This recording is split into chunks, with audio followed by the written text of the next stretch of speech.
This is the Boca Rev from Retrospec, a Delta-style e-tricycle, which is great for people that want the electric bike riding experience, but may need the stability of a third wheel. And it also has some very nice comfort features, like this wide comfort saddle with the backrest. It has a very long seat post, so it can accommodate tall riders as well, and telescoping handlebars, parking brakes on both sides, which keeps it from rolling away. It makes it super stable to get on. And the third wheel means it has an impressive payload capacity of 500 pounds. In this review, I'll walk around the tricycle with you to give you an up-close look at all the components.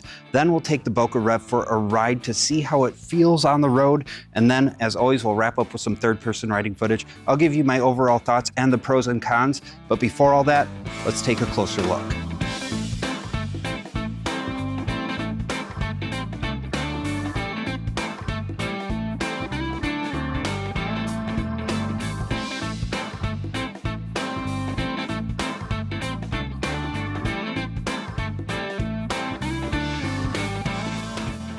Retrospec is based in Southern California, and they started by selling a couple fixed gear models and built it into an outdoor company. So you're not just gonna find e-bikes and e-trikes, you can find regular bikes, bikes for kids, longboards, paddle boards, and camping gear. Ryan reviewed the Abbott Rev, which is their commuter model with a torque sensor, so you can check that out if you're interested. The Boca Rev is $15.99, and if you think you're gonna pick up the Boca Rev or another model from Retrospec and you wanna support the channel, using our affiliate link down below in the description when you go to make your purchase is a free way for you to support the channel. It really helps us out. It makes content like this possible. Thank you so much for your support. The Boca Rev has 3 color options to choose between. Matcha, which you see here. You can also get it in matte graphite. And for you deadheads out there, there is a special Grateful Dead edition for $150 more. And I hung the Boca Rev from our scale, and it weighed in at 77 pounds with the battery and 71 pounds without the battery. In the beginning of the video, I also mentioned this has a 500-pound total payload capacity, 350 of which are for the rider and the rest for cargo. We have a 17.5-inch standover height, so it is very easy to step over. This accommodates riders from 5'5" up to 6'4". Now I'm about 6'1" with shoes on, and I have a 32-inch inseam. No problem getting a comfortable fit with full leg extension. All right, time for us to walk around the bike and get an up-close look at the components. Starting with the brakes, we have 2-piston 5-star hydraulic disc brakes with 180mm rotors and a similar setup on the rear. If you're wondering if one brake is enough for 2 wheels, we'll find out in our riding footage. And there is a rear differential that lets the back tires roll independently. And this is a bolt-on front wheel. And for the rear tires, there is a rubber cover that reveals the bolt. It has a rigid steel fork, and the tires are from Chow Yang. They are 20 by 3 inches wide, brown sidewall, and a knobby tread, which is great if you plan on riding on any crushed gravel. The metal fenders are included on the front and on both rear wheels. And on both of the back tires, there are integrated reflectors as well. There is an included light on the front that runs off the main battery, as well as a reflector underneath, and it turns with the wheel. And there's a cute little taillight underneath the cargo cage that doubles as a brake light. Retrospec's logo is on the front, and right around it are 4 mounting points for a front basket. And we have a lever for the folding handlebars. You pull up on the silver lever and pull out, and it folds down to the side, and the cables route down into the frame on the right side, and some more cable routing underneath the frame. Next, the handlebars do telescope with this quick release, and it has high-rise handlebars, reflector in the middle. And for the cockpit, we have 5-star hydraulic disc brake levers with motor cutoff and those parking brakes. Just squeeze the lever in and make sure it clicks. It has ergonomic rubber grips. You might notice there is no shifters because this is a single speed, but there is an included bike bell. This trike does have a thumb throttle on the left side, and it has a simple 3-button control pad. And in the center is a black and white LCD display. Wanted to show you a couple things quickly. The M button is a menu button, but it doubles as the power button, so hold that. And this is the first quirk I've found with this bike. An error code popped up, error 25, and that's because I have the parking brakes on. So you just have to release the brakes, and that's how you get around that error. But up at the top of the screen, we have our battery readout. Then we have speed front and center, pedal assist level underneath. We have 6 levels of pedal assist to work with. And at the bottom of the screen, we have our odometer. And if you tap on the menu button, you can get some other information, like your trip mileage for trip A and trip B. To turn the lights on, hold the pedal assist up button for about 2 seconds. And this does have a walk mode as well. Just hold pedal assist down for a couple seconds. There we go. And then there are some advanced settings if you hold the pedal assist up and down button. Setting 1 is so you can clear your trip data. So just go to Y for yes and hit the menu button. Setting 2 is for your screen brightness. There are 3 levels of brightness to work with. And setting 3 is for units, so you can change it between miles and kilometers. Setting 4 is just more information because you can't actually change this.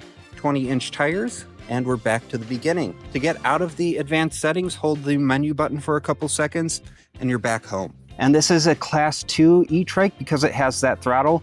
Max speed is 14 miles per hour, which is appropriate, and you'll see why in the riding footage. And the electronics are certified to UL2849. It was tested by SGS. It has plastic pedals with a wide platform, grip tape in the middle, and reflectors. And this is a folding frame. We'll fold it in a minute. And the seat post has a quick release for adjustment. Like I said, a super long seat post to accommodate tall riders. And there's that extra wide comfort saddle with the backrest. And you can adjust that backrest up and down. The trike runs on a 48-volt system and is powered by a 500-watt rear hub motor. And that's paired with a cadence sensor. The cargo cage, that comes included. And for gearing, we have a 17-tooth sprocket on the back and an 18-tooth on the front. An included plastic chain guard, and the chain leads back to a tensioner which goes up to the rear motor, and then there's a chain on the other side of the motor that powers the back wheels. All right, let's remove the battery. First, turn the key to the back of the bike and then lift up, pull it out the window. And this is a 10 amp hour battery. It was tested by SGS to UL2271 standards. And there is a button here. Push that to check your battery charge. Underneath the dust cover is the charging port, so you can charge on and off the trike. It comes with a 2 amp charger, so expect about 5 hours to charge from empty.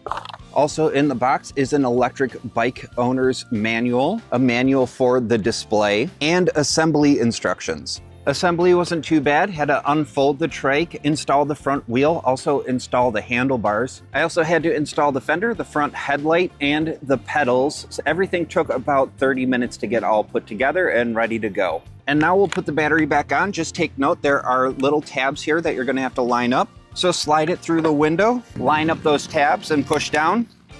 And you only need the key to remove the battery. And this trike does fold. You can drop the handlebars, pull the lever, fold the handlebars down to the side, and now we'll fold the frame. It has a grab handle here. We'll just pull that to the side and just reverse those steps to unfold it. And that's gonna do it for all the components. Let's go for a ride. Couple things to note, I'm a 200-pound rider. I have my backpack in the back rack, which weighs about 12 pounds. I have a full charge on the battery and the tires are pumped up, so we should get optimal performance. And the throttle will not work if you are in pedal assist level 0. So if you don't want to accidentally activate the throttle, it's nice you can turn it off. Pretty sure you can get to the max speed in all of these levels, but let's get right into it. Pedal assist level 6. Make sure we get the full power. 3, 2, 1, throttle only. All right.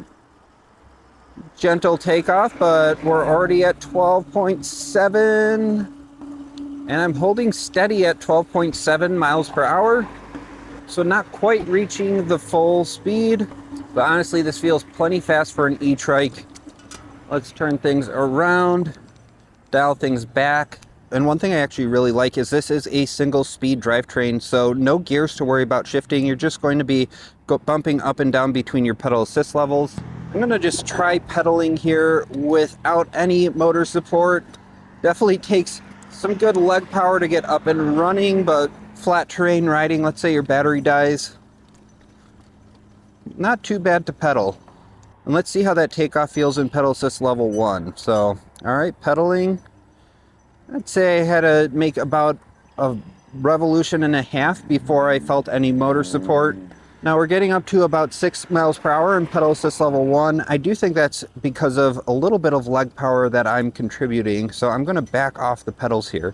And I'm just gonna spin my legs because this is a cadence sensor. And what that means is it doesn't detect how hard you push into the pedals. It just detects whether or not you're pedaling. So as long as you spin your legs, you will get motor support. I'm going to say without any leg power, we're going to get about 5.5 miles per hour in pedal assist level 1. All right, let's reset here. Let's go into pedal assist level 2. All right. Pedaling. There's one full revolution. There we go. The motor support kicked in. And with no leg power, about 6.5 miles per hour. So we got 1 mile per hour boost in level 2. All right, let's just keep working through the pedal assist levels though from here. Pedal assist level 3, that was definitely a little bit more power than level 2.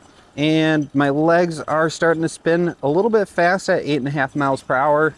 Seems like 8.5 miles per hour is what you can expect in level 3. Let's go to level 4. All right, that's gonna give me about 10.5 miles per hour.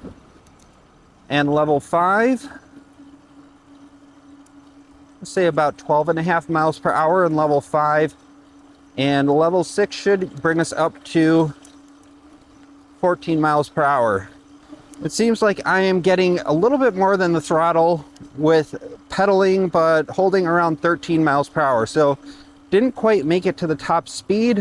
I'm gonna start from a stop in pedal assist level 6 just to kind of give you an idea of what this acceleration in the max speed is going to feel like. So let's do it. Pedaling.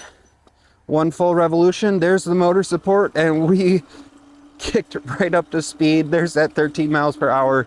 So the acceleration in level 6 is pretty fast. So what I'd recommend if you want a controlled experience, just work your way up to level 6 rather than starting in level 6. And my legs are spinning really fast, maybe more so than I'd like on flat ground, but it's probably going to come in handy once we hit our hill. So let's talk a little bit about the riding experience. So I am very comfy on this saddle. It is a nice wide plush saddle. I feel overall pretty stable. I'm someone who typically rides a traditional or electric bike, and there is a little bit of a learning curve when you do ride on an e-trike, specifically with turning, because if you turn too fast, you can tip. So what I'd recommend is leaning into your turn a little bit, slowing down, making sure you feel nice and safe. But compared to some other e-trikes that I've been on, this is definitely a little bit more stable than what I'm used to. So that is really great. That is my one concern with e-trikes, is they can tip, and this one feels very stable. So with that, let's head over to the hill. All right, the hill is in sight. So as we're working our way up to the hill, I'll just tell you a little bit about what the riding experience feels like as a 6-foot tall rider. I can definitely get full leg extension. The seat post is plenty long. I kind of wish I could bring the handlebars up just a little bit. My back isn't really against the backrest. I'm leaning forward a little bit. I have a tiny bit of weight down on my wrists, but it's still a pretty comfy ride as a 6-foot tall rider. And starting to hit the steep part of the incline. This is the hill that we test most of our e-bikes and e-trikes on. The GoPro footage makes this hill look smaller than it actually is. So we can put up a graphic so you can see how big this hill actually is with some specs. So the throttle only hill climb puts the trike in its worst case scenario, which means no pedal support. The motor is doing all the work. And it's doing a pretty good job of holding me at a steady 10 miles per hour. So the 500 watt motor is having no problem tackling this hill. I think I just saw the display go down to about 9.6 as our low point, and the hill is starting to round out. So I'd say that was very solid for hill climbing performance. You'll get up the hill just a few miles per hour shy of the max speed. All right, we're heading down the hill to go back up one more time with pedal support. But on the way down, I'm gonna test out these brakes, see what the braking power's like. I'm going above the max speed of the bike. Let's test out these brakes in 3, 2, 1, braking. So not too hard to pull on the brake levers to get that stopping power, which is nice. I'm very happy to report that one rotor in the rear is plenty of braking power. If it wasn't, I'd be going downhill on a runaway trike, and that would be a little scary. Starting to get to the steep part of the hill, I'm in pedal assist level 1. I'm pushing into the pedals with a minimal amount of effort, and we're holding at about 3.7 miles per hour. Let's shift up into pedal assist level 2. All right, it's picking me up to about 4.5 miles per hour in level 2. Let's go into level 3. I'm slowly picking up speed here. Getting about 5 miles per hour in level 3. Let's go into level 4. That was definitely more of a significant jump in support, getting up to 6.5. Still picking up in speed. There's 7 miles per hour. So I'd say just under 8 miles per hour in level 4. Let's go into level 5. All right, I hear the motor working a little harder. I'm just spinning my legs, no pressure into the pedals at all. Getting close to 10 miles per hour in level 5. Let's go up to level 6. And there's that extra boost. Getting to 11 miles per hour. My legs are spinning pretty fast. So, tiny bit better performance with pedal support rather than just throttle alone. So happy to report that the Boca Rev has plenty of motor power to get up some pretty steep inclines. All right, we conquered that hill and I am not winded at all. My legs feel fresh. With that, let's throw to some third-person riding footage. I'll give you my overall thoughts on the Boca Rev. When considering the electric trikes under $2,000, the Retrospec Boca Rev fits comfortably in the middle of the pack. At $15.99, it stands out with its appealing design. The low standover height also makes it easy to mount. The assembly was straightforward, and Retrospec included a multi-tool with a solid build that covers you for most of the steps, though I'd recommend having a wrench on hand when installing the pedals and the front wheel. And I appreciate that Retrospec took the steps to certify their electronics and battery to UL standards. This trike offers a stable ride, a key factor for electric trikes, which unlike bicycles require a different riding style to avoid tipping. Just remember to take inclines head on, slow down and lean into your turns and you'll be just fine. I really like the Boca Rev's 3-inch wheels with its knobby tread. It performed well on pavement and handled well on gravel and dirt. Its 500-pound capacity is above average and the Super Comfort seat lives up to its name. The brakes provide solid control and braking power, and the motor delivers plenty of power and acceleration. The simple design with a single speed and 3-button controller makes for an easy riding experience, while the folding design allows it to fit into an SUV. Just keep in mind that electric trikes are heavy and a little cumbersome to carry by yourself. One significant advantage of the Boca Rev is Retrospec's network of nearly 500 bike shops in the US. This means you might be able to see the trike in person, take a test ride, or even buy it fully assembled, and this is just a level of convenience and support often missing from many of the direct-to-consumer models at this price range. Some of these bike shops may not carry all of Retrospec's electric lineup, so it's always a good idea to call in advance to make sure they have the model you're looking at. But if you do opt for the online experience, remember using our affiliate link in the description when you go to make your purchase is a free way for you to support the channel. It makes content like this possible. But before you buy, there are a few things you might want to consider. The 10.4 amp hour battery capacity is a bit lower than average, though I think it still provides plenty of range for most riders' needs. Taller riders like myself at 6'1" may wish for a little bit more handlebar height adjustment, and I was only able to hit a top speed of just under 13 miles per hour when pedaling and using throttle, and that's just a hair below the advertised 14 miles per hour on Retrospec's website. I felt like 12.9 miles per hour was plenty of speed based on the nature of the handling of a Delta-style e-trike. While it's nice to have 6 levels of pedal assist to hone in on performance, I really only found myself using 3. And the single-speed drivetrain is well suited for lower speeds and climbs, but when reaching higher speeds, my legs were spinning pretty fast and I found myself relying on the throttle. With all that said, I think the Retrospec Boca Rev offers a unique aesthetic, solid performance, and quality components that compete well within its price point. And I'm curious, what are the features you most value in an electric trike? And are there any models out there that you'd like to see us review? Let us know down below in the comments. That's going to do it for this review. Thank you so much for watching, and I'll see you in the next one.